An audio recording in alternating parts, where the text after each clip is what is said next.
Voice of Kenya, Nairobi. Time now is 12 minutes past 6. You are hereby informed that everybody is requested to stay at home. There should be no movement in town.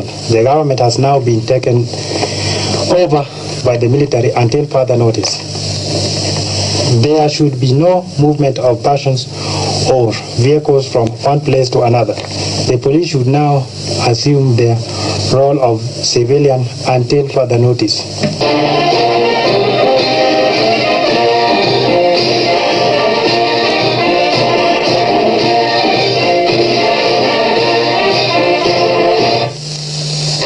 This is the Voice of Kenya, Nairobi. The time now is 14 minutes past 6. You are hereby informed that a curfew has everybody should be declared. Everybody should Everybody should stay at home. There should be no movement in town. The government has now been taken over by the military until further notice. There should be no movement of persons or vehicles from one place to another. The police should now assume the role of civilian until further notice. A warning. The government has been taken by a very, very, very powerful group supported by the people, wananchi wenyewe na wanajeshi wote. Kwa hivyo, wherever you are, cooperate or you blame yourself. Thank you. Voice of Kenya.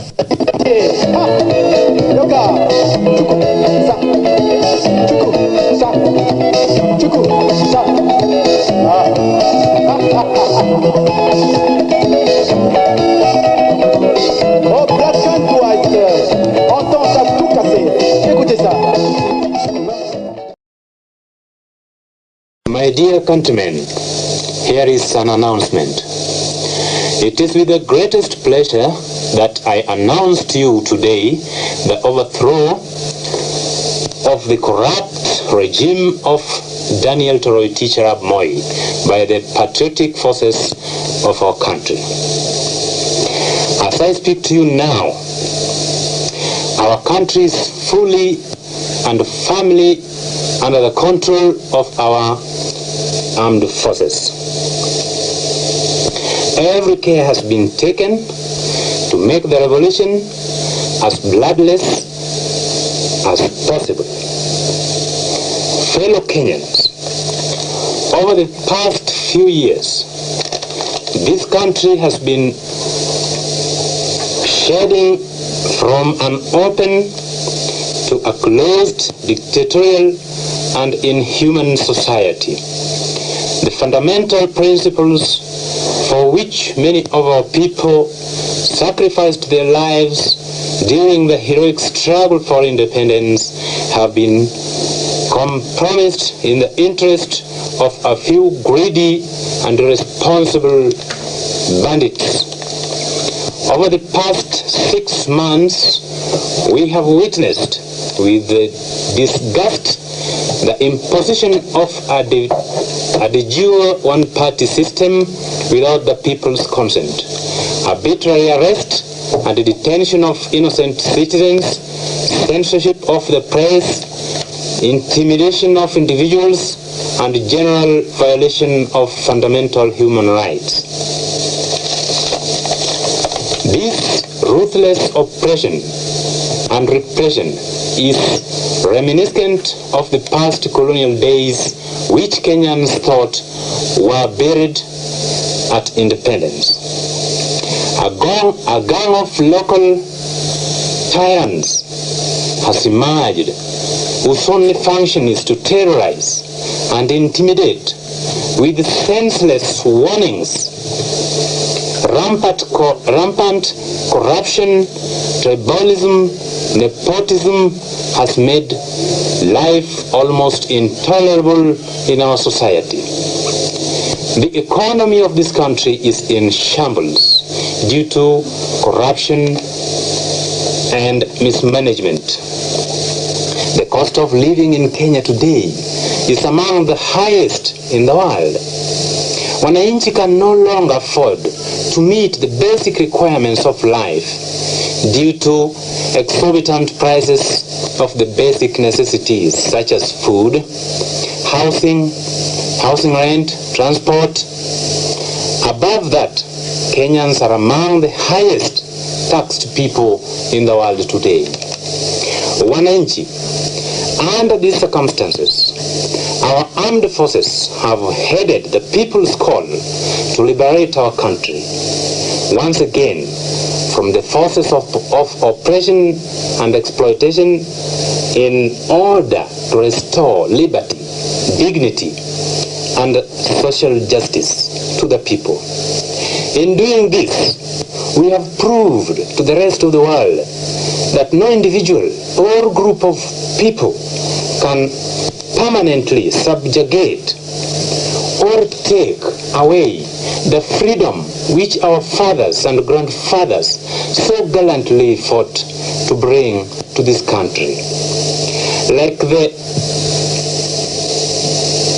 the British imperialists, the same fate will befall whoever attempts to tamper with our freedom. Countrymen, it is not the intention of the military to stay in power indefinitely. As soon as the situation allows, elections will be held and Wananchi will be given an opportunity to choose their leaders. Our immaculate task is to stamp out corruption and set out a concise program of development for Kenya. We will continue with the original policies which this country set at independence and which have been eroded over the years, thus giving rise to the current sad state of affairs. A number of administrative and security measures will be announced in due course. This revolution is entirely an internal affair, and our friends have nothing to fear.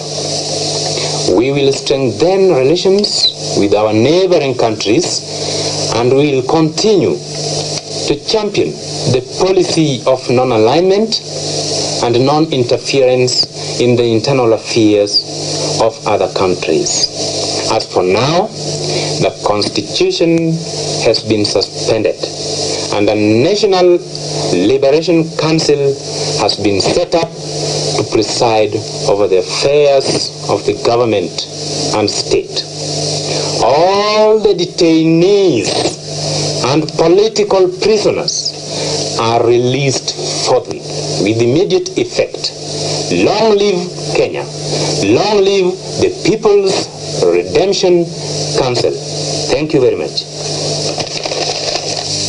This is a statement on behalf of all the students of Kenya. On behalf of the students and the people of Kenya, we, the University of Nairobi students, register our wholehearted and unconditional support for the August 1st revolution organized by the Kenya People's Redemption Council. We humbly request our new popular government to accord us the freedom we have always cried for. Thank you.